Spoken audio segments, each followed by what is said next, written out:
Europe 1. Pascal Praud et vous. Avec vous de 11h à 13h sur Europe 1, Pascal. Il est 12h10. Craignez-vous une troisième guerre mondiale? Pardonnez-moi de poser la question d'une manière aussi crue. Le ton est monté hier à l'Assemblée nationale après les propos d'Emmanuel Macron sur l'envoi de troupes occidentales en Ukraine, qui ne peut pas être exclu. Je vous propose de réécouter peut-être le chef de l'État.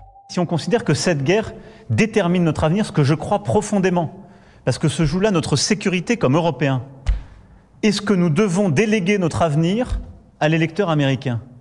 Ma réponse est non, quel que soit son vote. Donc on n'a pas à attendre le résultat. C'était le but de cette réunion d'aujourd'hui, c'est pour ça que je l'ai voulu maintenant. N'attendons pas de savoir quelle est l'issue de ce résultat. Décidons maintenant, parce que le constat est clair. C'est notre avenir, c'est l'Europe qui est en jeu. C'est aux Européens de décider. C'est formidable si on en a d'autres qui nous joignent, mais ça doit être en plus. Nous devons avoir la possibilité de faire sans. Pas par défiance, pas par pessimisme, pas parce qu'on aurait peur, juste parce que c'est ce qui dépend de nous. Christophe Béchu, le ministre de la Transition écologique, était l'invité ce matin de Sonia Mabrouk sur Europe 1 et sur CNews. Le président de la République, dans cette continuité, il n'a pas annoncé un calendrier de déploiement, il a dit on ne peut rien exclure. Et dans un contexte où ça n'est pas notre guerre, mais où c'est déjà notre sécurité qui se joue en Ukraine, nous devons donner aux Ukrainiens les moyens de ne pas perdre, sinon, après, où s'arrêtera la Russie?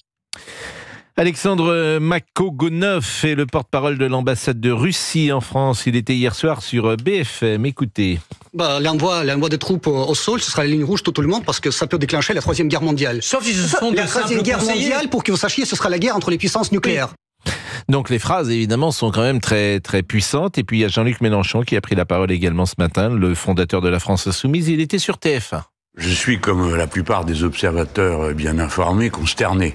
Consterné, oui, la politique étrangère de la France est faite de dérapages incontrôlés, d'annonces fantasques, comme ouvrir le parapluie nucléaire sur toute l'Europe. Alors restons sur cette annonce-là. Pourquoi un dérapage? Sérieusement, vous me demandez pourquoi c'est un dérapage? Oui, je pense que vous allez me répondre sérieusement. Oui, bien sûr. Ça ferait de nous des belligérants. Il ne peut pas être question de faire la guerre à la Russie. Alors évidemment, nous aimons le matin échanger avec les auditeurs. Nous sommes avec Eric, qui est chef de projet. Bonjour Eric, vous habitez où? Bonjour Pascal, j'habite en Moselle, à Metz. Je voulais avoir votre sentiment d'abord sur les propos d'Emmanuel Macron et puis sur les réactions des uns ou des autres. Écoutez, ça aurait pu être lundi la réunion de tous les dangers. Si jamais Macron avait été suivi dans son projet d'envoyer des troupes au sol. Mais déjà, il a été conspué au salon des agriculteurs, au salon de l'agriculture, et moi j'ai le sentiment qu'il a voulu bomber le torse lundi, se mettre en chef de guerre. Finalement, deuxième camouflé en 2 jours, c'est le seul qui voulait envoyer des troupes. Il n'a pas été suivi ni par l'Allemagne, ni par l'Angleterre, par aucun des pays européens.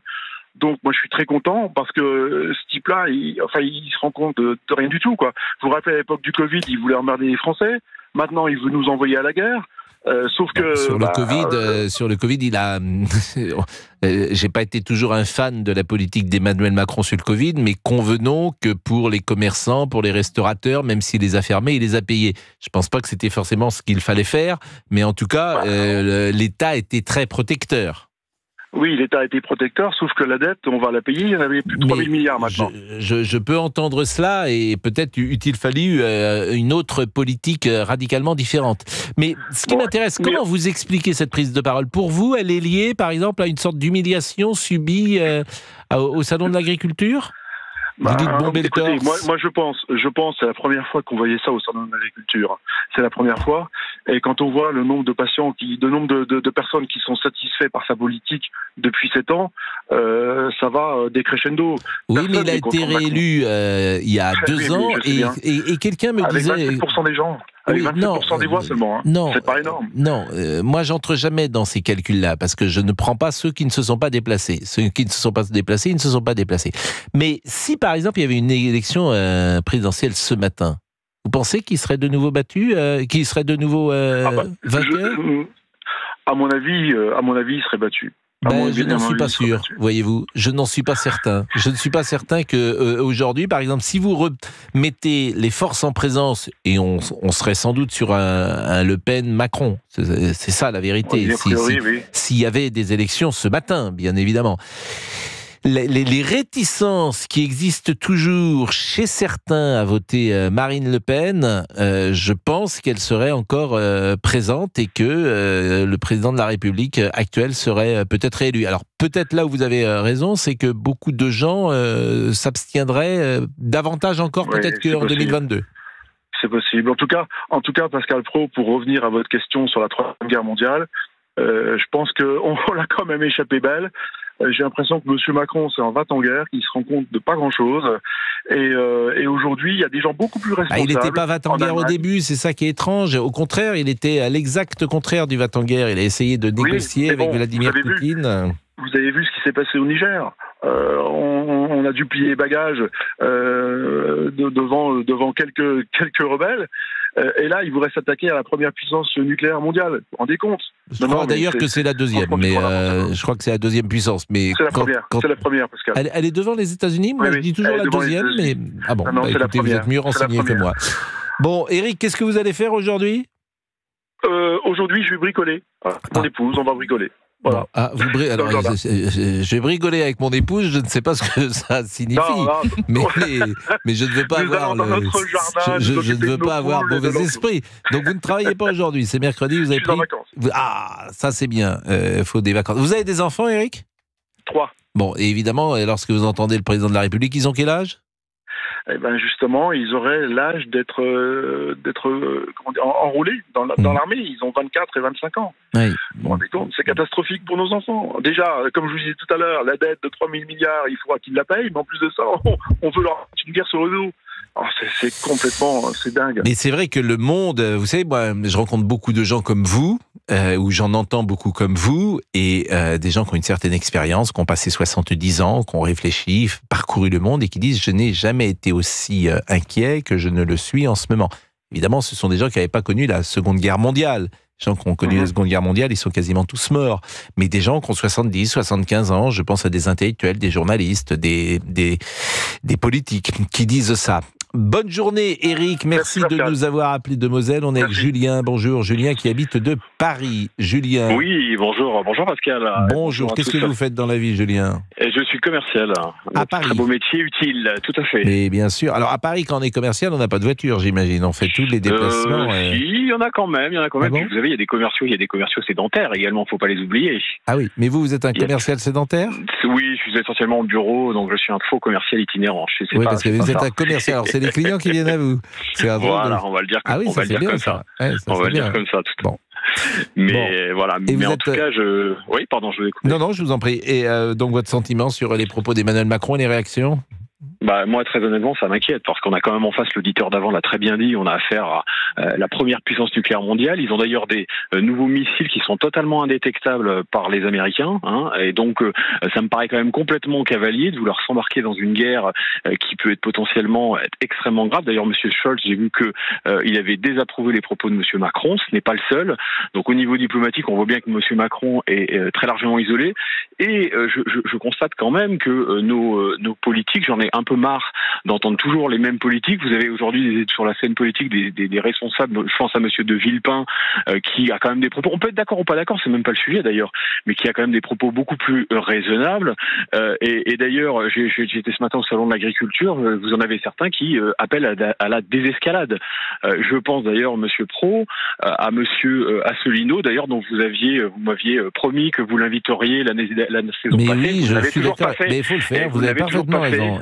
Vous dites qu'il faut, mais vous ne le faites pas, vous n'avez pas tenu parole. Je vous avez 100% raison. Il faut que j'invite monsieur Asselineau sur Europe 1 et sur CNews, vous avez parfaitement raison. On va l'inviter Sur ce sujet, vous voyez, c'est très intéressant et je pense que là, franchement, peu importe les opinions, mais c'est trop grave et moi, j'ai pas envie que la France, qui est quand même le pays des libertés et de la paix, tombe dans quelque chose qui peut nous emmener à l'irréparable, en fait. Bon, Julien, je voudrais qu'on écoute l'échange entre Gabriel Attal et Marine Le Pen hier. C'est une passe d'armes qu'il y a, au-delà d'ailleurs de cette passe d'armes, c'est la passe d'armes qui existe entre la Macronie et le Rassemblement national, puisque la Macronie a fait du Rassemblement national, manifestement, l'adversaire numéro 1 avec ces élections européennes. La campagne a commencé, disons-le. Écoutons, c'était hier à l'Assemblée. Si vous aviez été élu en 2022, Madame Le Pen, on ne serait pas en train de fournir des armes aux Ukrainiens pour se défendre, on serait en train de fournir des armes à la Russie pour écraser les Ukrainiens. C'est ça la réalité. Vous m'interrogez sur une hypothèse de soldats français ou européens sur le sol ukrainien. Mais je vais vous le dire, Madame Le Pen, quand on lit les enquêtes qui sont réalisées, encore celle du Washington Post le 30 décembre dernier, il y a lieu de se demander si les troupes de Vladimir Poutine ne sont pas déjà dans notre pays. Je parle de vous et de vos troupes, Madame Le Pen. J'ai dit que des millions et des millions de Français étaient aujourd'hui terriblement inquiets des propos tenus par Emmanuel Macron hier. À ces dizaines de millions de Français, le Premier ministre a répondu par l'injure. Monsieur Attal était censé porter un vent nouveau. Eh bien, on s'aperçoit qu'en réalité, il utilise exactement les mêmes ficelles. C'est vrai que la réponse de Gabriel Attal, sa virulence en tout cas, a étonné parce que la question ne portait pas évidemment là-dessus. Et Monsieur Attal a dit des choses qui sont justes d'ailleurs, des amitiés anciennes de Madame Le Pen avec Vladimir Poutine, des rapprochements qui ont existé avec la Russie. Bon, on peut dire que c'était avant la guerre, que si Madame Le Pen était au pouvoir, on peut imaginer qu'elle ne serait pas restée sur cette même ligne. Je dis bien, on peut l'imaginer. Quelle est votre réaction, Julien ? Écoutez, moi je suis d'accord. Maintenant, vous savez, Jacques Chirac avait de très bonnes relations avec la Russie. Ça en faisait pas pour autant un poutinophile. Donc là-dessus, je trouve que c'est un peu facile en fait de nous dire ça parce que au final, quand on regarde les choses de manière très claire, sur les 50 milliards d'euros de la dernière vague envoyée au régime Zelensky, qu'a fait le Rassemblement national ? Il s'est abstenu. Donc je suis désolé sur un sujet aussi important. Quand on s'abstient, ça veut dire que Madame Le Pen, comme Madame Maréchal, comme le parti de Monsieur Zemmour, en réalité, ils ont exactement les mêmes positions que Monsieur Macron. Non, si vous voulez avoir des vraies personnes qui ont des divergences, vous en avez sur la scène politique. Je vous les ai cités, Monsieur De Villepin, Monsieur Asselineau, encore une fois, des personnes qui ne sont jamais invitées dans les médias, qui sont censurées. La position, vous auriez voulu que Madame Le Pen vote contre l'aide à l'Ukraine, c'est ça que vous me dites ? Honnêtement, franchement, peu importe ce qu'on pense, mais c'est pas notre guerre. Peu importe. C'est pas notre guerre. Non, mais vous avez le droit de penser ça. C'est moralement très difficile à soutenir de dire en gros les Ukrainiens, j'en ai rien à faire. C'est ça que vous me dites. Non, et c'est ce que vous dites. Si vous les aidez pas, c'est que vous n'en avez rien à faire.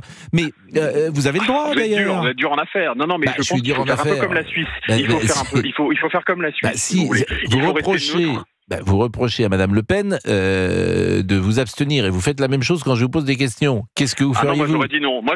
Clairement j'aurais dit non. Donc c'est pas votre guerre, c'est ce que vous dites. Non, c'est pas ma guerre parce qu'en attendant nos agriculteurs, en attendant, on leur donne des miettes. Il n'y a pas de souci. Alors là, il y a personne. Par contre, pour envoyer des milliards et envoyer au casse-pipe. C'est pas 50 milliards d'ailleurs. Vous avez dit 50. Là, j'ai vu que c'était un accord de 3 milliards. Je sais pas les chiffres exactement, mais vous m'avez étonné. 50 milliards, c'était la vague précédente, et là, il y a encore une nouvelle aide de 3 milliards parce que c'est 3 milliards, c'est des milliards. C'est ça le problème. Écoutez, c'est trop, en fait, ça me paraît trop, et surtout qu'on sait très bien qu'il va y avoir des centaines de milliers de morts, et à un moment donné, il faut savoir ce qu'on veut. On sait très bien que la Russie, techniquement, militairement, ça fait plaisir ou pas, elle a gagné même si on entend tout l'inverse avec les généraux de plateau dans les médias, mais le réel, il est là, malheureusement, il est là. Elle n'a pas gagné non plus. Disons que personne aujourd'hui elle n'a pas perdu. Et l'Ukraine n'a pas non plus perdu. Je pense que les choses sont un peu plus compliquées que ce que vous dites, pour le coup.